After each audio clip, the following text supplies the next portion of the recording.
Howdy guys and gals, welcome back to the Social Regressive, where we are continuing to test 350 Legend to see if we can get that magical bullet that's going to expand properly, put a real hurting on these animals, and get the kind of depth that we're after.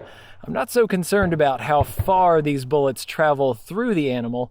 I'm more concerned about what kind of cavity they leave here, so we're going to try to find some. We've done some other tests. Make sure that you check out the whole playlist to see what we've been testing. We've got 223 expanding bullets. We have some 350 Legend, 357 Magnum to kind of compare against the whole thing. Make sure you check everything out. But yeah, today we're going to take a look at these two. We have the 150 grain Extreme Point. It has kind of a plastic tip on the nose, so it's like these, you know, the ballistic tips that you get from Hornady or whatever. And then we have a 180 grain, just kind of soft point. And I'm expecting good things from both of these. Let's go see how they do at 100 yards and 200 yards.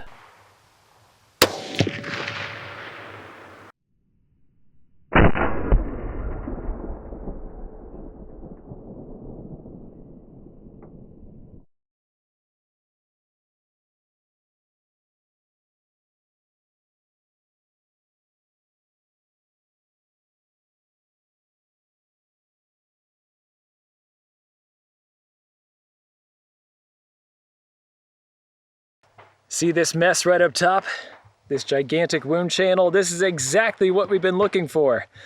And this is the Winchester 150 grain deer season with that plastic point up at the front. You can see the point just hanging out all by itself. It kind of blew off a little shortly here into the track. But you can see that it opens up after just a little after an inch, and then boom, this thing gets about 2 inches wide at max.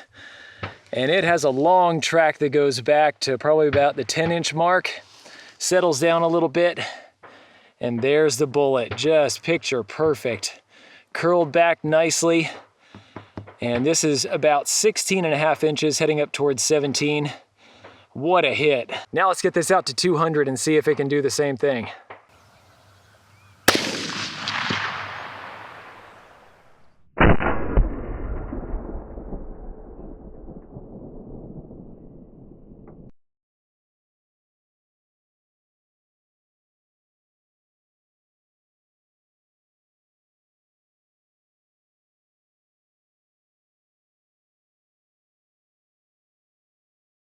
.180 grain Winchester soft point.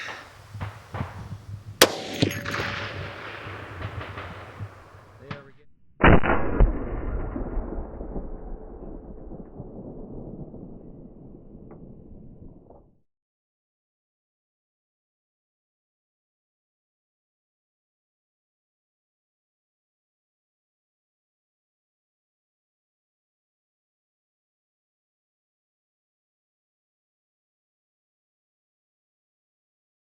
This dark track down here, this is the 180 grain from Winchester, and this is looking just beautiful. Its widest point looks like it's about 6 inches in, and that's about 1 3/4 inches wide. It's looking very good compared to the Hornady. The two of these seem to be performing very similarly. Wonderful bullets, both of them.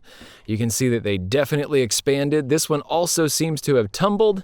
It's gone backwards, so that's why we have this kind of leaf cut shape going through here. And then this one took a nosedive, and I was afraid it was going to end up going through the table and out the bottom. But no, there's the projectile right there. Let's take a look at it. There's our bullet. I can actually just pull it out of the gel. It isn't warm anymore. But yeah, you can see the cutting petals that we have going through here. Now these would have been bent back forward after they turned around. These probably looked beautiful when they were going forward, and then when they flipped, they kind of peeled off. But yeah, this is looking pretty wide. We're gonna see how wide this is here in a bit. But yeah, this one finally came to rest at probably about this is about 32 inches of gel. This is probably about 29 inches where it finally came to a stop. Great performer. Let's see how this does at 200.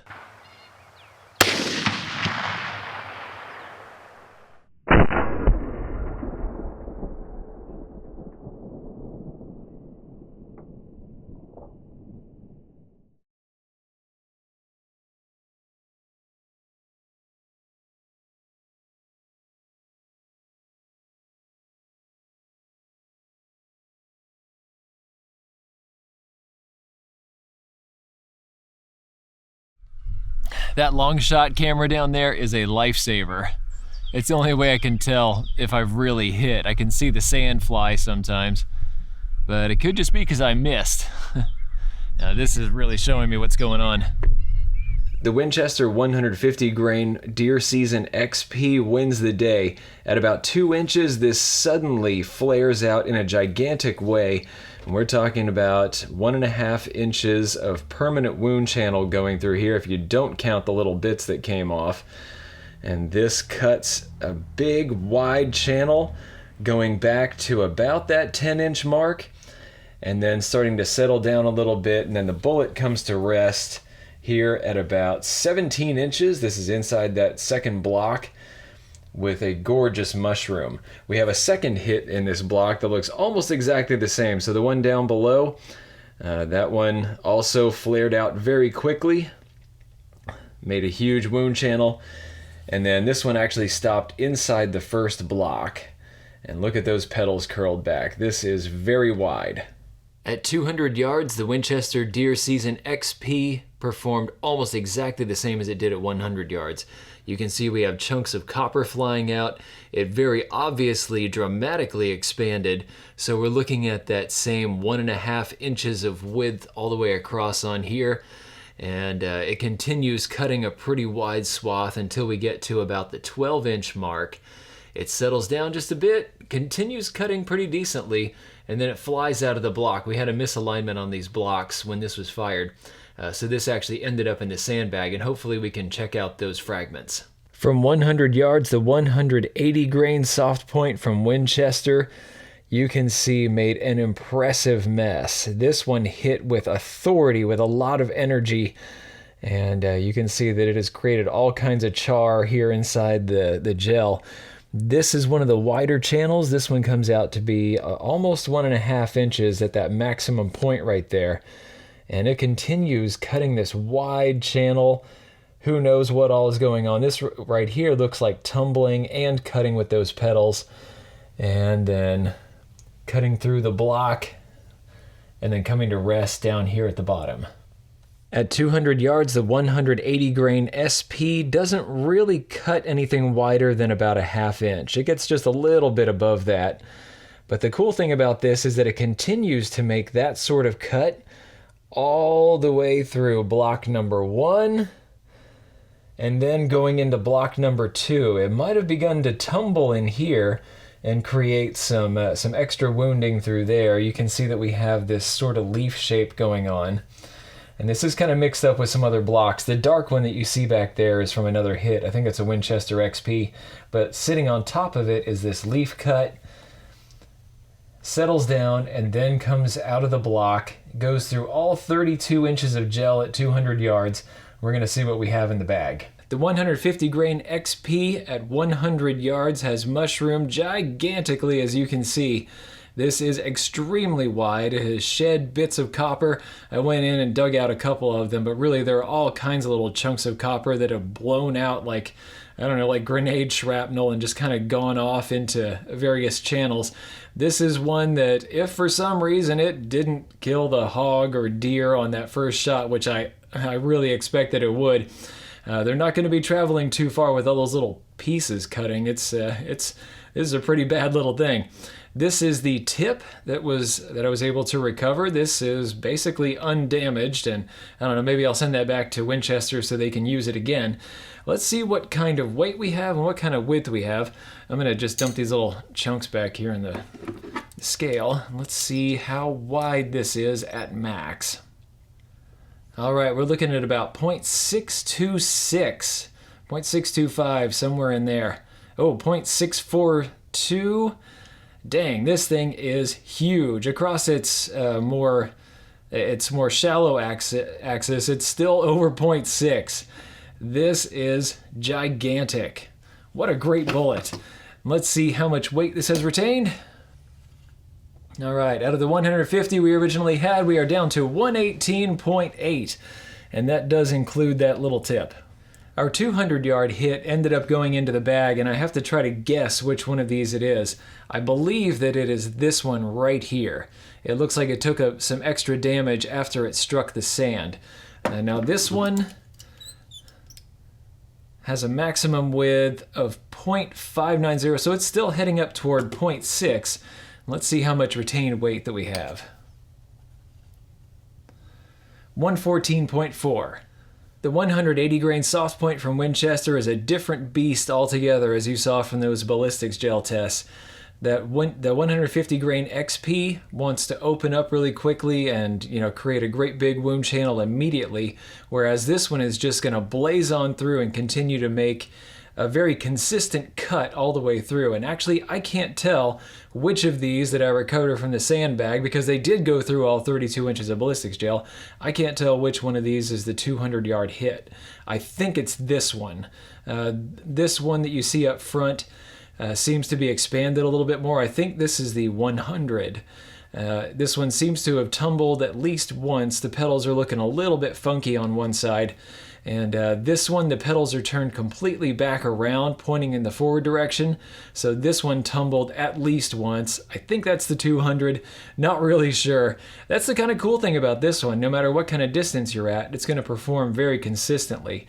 So yeah, if you want to make absolutely sure that whatever distance your animal is at, that it's going to do the same thing, you might look at this one. And also, this is that one to consider if you're dealing with more dangerous game. This one's actually listed on the box as being a bear round, and I would have to agree with that. I think this would do quite well.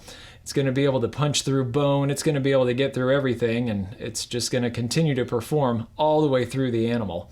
So we're looking at this one opening up to 0.545, somewhere in there at the widest. And let's see what kind of retained weight we have. All right, we are still looking at 173 grains through there, so this did not lose much. We might have lost a pedal or two of copper off there, but that is about it. This one that I assume is my 200-yard hit is coming out to be, this is kind of a weird one to measure. Yeah, 0.513, somewhere in there. Yeah, this one is a little bit strange, but the retained weight on this should be pretty good too. It seems to have held together quite well. 171.9, so yeah, plenty of lead and copper left. Good performance. The Winchester XP at 100 yards came out to be about 2.23 inches across in this 5-shot group. Remember that this is not a varmint cartridge. This is designed for practical targets at practical distances, and that is plenty of precision for that. As far as precision of velocities go, we're looking at an average of 2,219 feet per second on these, with a standard deviation of a low 12.04. So that is not too shabby at all. This is pretty precise. For the 180 grain soft point, we're looking at just a tad over 2 inches across on this group, with an average velocity of 1,958 feet per second and a standard deviation of velocity there of, again, a pretty low 17.2. So both of these are going to be able to get on target pretty easily. And then once you make those hits, kind of depending on what you're after, you're going to get the effect that you're after. This one's going to dump a lot of energy early on. This one's going to maintain it all the way through the animal. I expect that both of these would perform very well if they did strike bone or something else similarly hard. This one right here, of course, is just going to continue to tear through no matter what it hits. This one is just a beast, whereas this one is going to try to dump a lot more energy a little bit earlier. Make sure you don't miss the upcoming videos, because we are continuing to test 350 Legend, and then we have some others on the way. We're talking about 243 Winchester, 6.5 Creedmoor, and then 5.7 by 28. We're going to have a lot of fun with those. We're going to get into some new projectiles, new ammunition types. We're going to see how they perform against gel, against steel, all kinds of other fun things. So yeah, make sure that you subscribe and hit that notification bell down below so you don't miss the videos when they come out. Thanks a bunch to everybody that has made these videos possible. Thanks to Winchester for sending the ammunition, for one thing, and CMMG for letting us play with their rifle. Thanks to Sportsman's Guide and Stan and Mary at the 338 Lapua Magnum level, Joseph Davis and Peter at the 300 Win Mag level, and Mr. No Name also at 300 Win Mag level. Thanks a lot, you guys, and if anybody else wants to pitch in $1 or $2 a month to keep videos like these coming, keep the ballistics gel in stock, I'll put a link around here. I'll see you guys around. Thanks for watching. If you liked this video, be sure to like, share, and most importantly, subscribe. Even if you didn't like this particular content, go ahead and subscribe. There's probably something coming that's more up your alley. Check out this playlist right here. This is going to have videos in a similar vein to what you just watched. These two videos we cherry-picked for you. And finally, The Social Regressive is on Patreon. So you can become a patron of the Destructive Arts and earn some goodies while helping us to provide high-quality videos just by kicking us a few bucks a month. Thanks a bunch for your patronage.